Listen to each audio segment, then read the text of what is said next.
بسم اللہ الرحمن الرحیم۔ سورہ مزمل کے فضائل میں یہ بیان کیا چاہتا ہے کہ اس کی تلاوت سے دنیا اور آخرت کی مشکلات آسان ہو جاتی ہیں۔ کیا واقعی ایسا ہوتا ہے؟ جی ہاں، ایسا ہوتا ہے، لیکن صرف اس کی تلاوت سے نہیں بلکہ اس کی آیات کے معنی اور مفہوم کو سمجھ کر اس پر عمل کرنے سے۔ وہ کچھ اس طرح ہے کہ سورہ مزمل رسول اللہ صلی اللہ علیہ وآلہ وسلم سے اللہ تعالیٰ کی محبت کا ایک انداز ہے۔ آپ صلی اللہ علیہ وآلہ وسلم کو بہت ہی پیار سے مخاطب فرما کر دو بہت اہم کام بتائے گئے ہیں جو ہر اس شخص کو کرنے چاہیے جو یہ سمجھتا ہے کہ وہ مشکلات میں ہے، اسے زندگی میں شدید آزمائش اور مخالفتوں کا سامنا ہے۔ اگر کوئی بھی انسان یہ دو کام کرے گا جو بتائے گئے ہیں تو واقعی اللہ تعالیٰ کے حکم سے اس کے لیے آسانیاں ہوں گی، اس کا دل مضبوط اور کلام پر رعب ہوگا، اس کی شخصیت میں ایک الگ ہی خودداری اور وقار ہوگا۔ وہ دو کام بھلا کون سے ہیں؟ تہجد اور رب پر مکمل توکل کرنا۔ تہجد قیام اللیل کی نماز کا ایک نام ہے۔ تہجد کا وقت عشاء کے بعد سے شروع ہو جاتا ہے اور افضل وقت وہ ہے جو رات کو کچھ وقت سو کر اٹھ کر نماز ادا کرنا۔ یہ ایک خاص وقت ہوتا ہے۔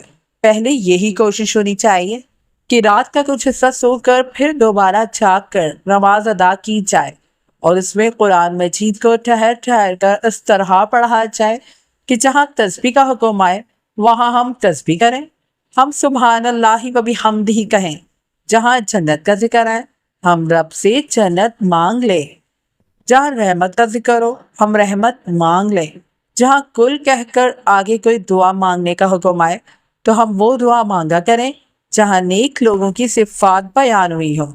ہم عرض کریں اللہم اجعلنا منہم، یعنی اے اللہ ہمیں بھی ان میں شامل فرما دے۔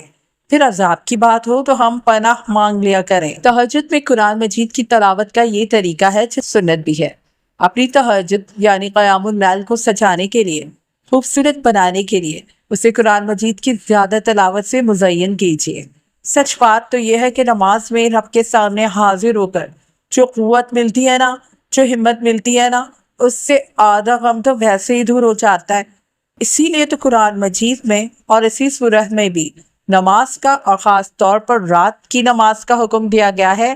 پریشانیوں کا تذکرہ کرتے ہو اور رات کی نماز کے لیے کھڑے نہیں ہوتے تو تم اپنی مشکلات میں آسانیوں کے لیے سنجیدہ نہیں ہو۔ تہجد کے لیے پہلی کوشش نیند سے جاگ کر نماز ادا کرنے کی ہونی چاہیے، لیکن جو ایسا کرنے کی قدرت نہ رکھ سکے وہ سونے سے پہلے یا عشاء کی نماز کے بھی تہجد کی نیت سے نفل پڑھ سکتا ہے۔ تہجد کی نماز کے اندر بھی دعائیں مانگا کیجیے۔ تشہد میں اتحیات کی ساری دعاؤں کے بعد قرآنی اور مسنون دعائیں۔ اور دوسرا کام کیا ہے؟ سب کو چھوڑ کر صرف اللہ تعالیٰ پر توکل کرنا، جو مشرق اور مغرب کا اکیلا مالک ہے۔ اپنا ہر معاملہ صرف اس کے سپرد کر دینا۔ جو یہ دو عمل کرے گا اس کی مشکلات واقعی آسان ہو جائیں گی، کیونکہ یہ وہ وظیفہ ہے جو اللہ تعالیٰ نے اپنے رسول صلی اللہ علیہ وآلہ وسلم کو بتایا ہے۔ جو رات کو رب کے سامنے حاضر ہو وہ دن بھر خوش اور آزاد رہتا ہے۔ اس سورہ مبارکہ کو پڑھنا، سمجھ کر پڑھنا واقعی بہت خوبصورت عمل ہے۔ اللہ سبحانہ وتعالی نے اس سورہ مبارکہ کے پہلے حصے میں ایک تیسرا کام بھی کرنے کا حکم دیا ہے، اور وہ پتہ ہے کیا ہے؟ سورہ مزمل کے پہلے حصے میں تہجد اور رب پر توکل کے ساتھ تیسرا کام یعنی تیسرا عمل کون سا بتایا کیا ہے؟ وہ عمل یہ ہے، بتانے سے پہلے ہی بتا دوں، لکھتے ہوئے ہی بہت محبت محسوس ہو رہی ہے۔ وہ کہتے ہیں نا I am just in love۔ اللہ تعالیٰ نے قیام اللیل اور توکل کے بعد بہت محبت سے فرمایا وَاصْبِرْ عَلَىٰ مَا يَقُولُونَ وَاحْجُرْهُمْ حَجْرًا جَمِيلًا۔ 10 اور جو کچھ لوگ کہتے ہیں اس پر صبر کرو اور انہیں چھوڑ دو، اچھے طریقے سے چھوڑنا۔ آگے فرمایا گیا وَذَرْنِي وَالْمُكَذِّبِينَ أُولِي النَّعْمَةِ وَمَهِّلْهُمْ قَلِيلًا۔ 11 اور مجھے اور جھٹلانے والے خوشحال لوگوں کو چھوڑ دو اور انہیں تھوڑی سی مہلت دے دو۔ یعنی جو بھی ایسے لوگ ہیں جن کے پاس سب نعمتیں موجود ہیں لیکن وہ ایسی باتیں کرتے ہیں جس سے آپ کا دل رنجیدہ ہوتا ہے، تو آپ اس پر صبر کیجیے اور انہیں عمدگی سے چھوڑ دیجیے۔ یعنی آپ ان کی طرح جواب مت دیجیے بلکہ آپ خوبصورت رویہ رکھیے۔ صبر کرنے کا کیا مطلب ہوتا ہے بھلا؟ اللہ تعالیٰ سے اچھا گمان رکھ کر توکل کے ساتھ اس کی اطاعت کرنا، اپنی زبان اور اعضاء سے ایسا رویہ یا حرکات نہ کرنا جو پسندیدہ نہیں ہے۔ یہ اتنا پیارا ہے نا، اتنا پیارا کہ بس میں کیا ہی بتاؤں۔ آپ اللہ تعالیٰ کے سپرد کر کے انتظار کر کے اپنی آسانی کا کشادگی کا انتظار کرتے ہیں۔ پھر جب ایسے اللہ کے ساتھ لو لگا کر صبر کرتے ہیں نا، تو آپ بہت قوت والے ہوتے ہیں۔ غم پہنچانے والے، تکلیف اور تانے دینے والے جانتے ہی نہیں ہے وہ کس کو تنگ کر رہے ہیں۔ کسی بھی بندے کو دکھ دینے سے ڈرتے رہنا چاہیے۔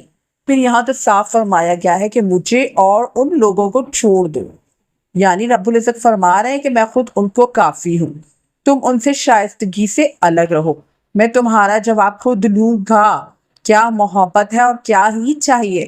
اللہ کے نبی صلی اللہ علیہ وآلہ وسلم کے بعد یہاں یہ تسلی ہر ایمان والے کے لیے ہے کہ تم صبر کرو، انہیں جواب مت دو، یعنی انہیں جواب دینے میں تم اپنی قوت مت ضائع کرو، بلکہ تم اچھے عمل میں اپنی کوشش اور قوتیں لگاؤ۔ ہم انہیں خود کافی ہیں۔ اللہ تعالیٰ کے ساتھ لو لگا کر صبر کرنا یہ عمل مشکل ہے لیکن بے حد خوبصورت ہے، جب ہم بار بار خود کو یاد دہانی کرواتے رہیں کہ ہم اللہ تعالیٰ کی نگاہ میں ہیں۔ یہاں ایک واقعہ یاد آ گیا۔ ایک دن کوئی اسکالر اپنے لیکچر میں بتا رہے تھے کہ حضرت ابو حنیفہ رحمۃ اللہ کا ایک بہت بڑا دشمن تھا۔ وہ ہر وقت انہیں تکلیف پہنچانے کی کوشش کیا کرتا تھا، لیکن وہ ہمیشہ اچھے اخلاق کا رویہ رکھتے۔ جب ان کے والد کا انتقال ہوا تو وہ شاید جنازے سے واپس آ رہے تھے، تو وہ آدمی چوک میں کھڑا تھا۔ اس نے انہیں بلند آواز میں کہا، اس بات کا مطلب تھا کہ میں تمہاری ماں سے شادی کرنا چاہتا ہوں۔ وہ اسکالر کہتے ہیں کہ کوئی والدہ کے بارے میں ایسی بات کہے تو شدید غیرت آتی ہے۔ اس کی اس بات سے آپ رحمت اللہ کے پاس کھڑے آپ کے مخلص دوستوں نے انہیں جب جواب دینا چاہا تو آپ نے اپنا آنسو اپنے اندر جذب کر کے اسے جواب دیا کہ ابھی میری والدہ عدت میں ہے، جب ان کی عدت مکمل ہوگی تو میں ان سے بات کرتا ہوں۔ بتانے والے کہتے ہیں کہ آپ چند قدم یہ آگے بڑھے تھے کہ وہ آدمی اچانک نیچے گرا اور اس کی جان نکل گئی۔ امام ابو حنیفہ کو جب بتایا گیا تو آپ نے کہا کہ اس نے ہمیں لاوارث سمجھا تھا، تو پیاروں کے گھرو کیا سمجھے آپ؟ اللہ تعالیٰ کی اطاعت میں صبر کرنے والوں کا وارث تو جہانوں کا رب ہوتا ہے۔ تو صبر کرنا ہے، آسانیوں تک صبر۔ صبر کرنے کا مطلب یہ نہیں ہوتا کہ ہم مصیبت سے نکلنے کی کوئی کوشش نہ کریں، بلکہ اس کا مطلب یہ ہے کہ اپنی ہر ممکن کوشش کریں اور اس کے ساتھ توکل و صبر کریں۔ پہلے میں جب بھی خوبصورتی کے متعلق سوچتی تھی تو دل میں یہی آتا تھا کہ اللہ تعالیٰ بہت خوبصورت ہے اور خوبصورتی کو پسند فرماتے ہیں، لیکن اب میں نے یہ جانا ہے کہ خوبصورتی کا مفہوم تو بہت بڑا ہے۔ قرآن مجید میں صبر کو بھی خوبصورت کہا گیا ہے، اچھا اخلاق بھی خوبصورت ہے، کسی کے ساتھ نیکی خوبصورت اور احسن طریقے سے کرنا بھی خوبصورت ہے۔ تو ہر نیکی جو بہت عمدگی سے کی جائے وہ اللہ تعالیٰ کو بہت پسند ہے۔ اللہ تعالیٰ سے دعا ہے کہ وہ ہمیں اپنے خوبصورت کلام پر عمل کرنے کی توفیق عطا فرمائے، قرآن مجید کو ہمارے دل کی بہار اور غموں کو دور کرنے کا ذریعہ بنا دے۔ آمین ثم آمین۔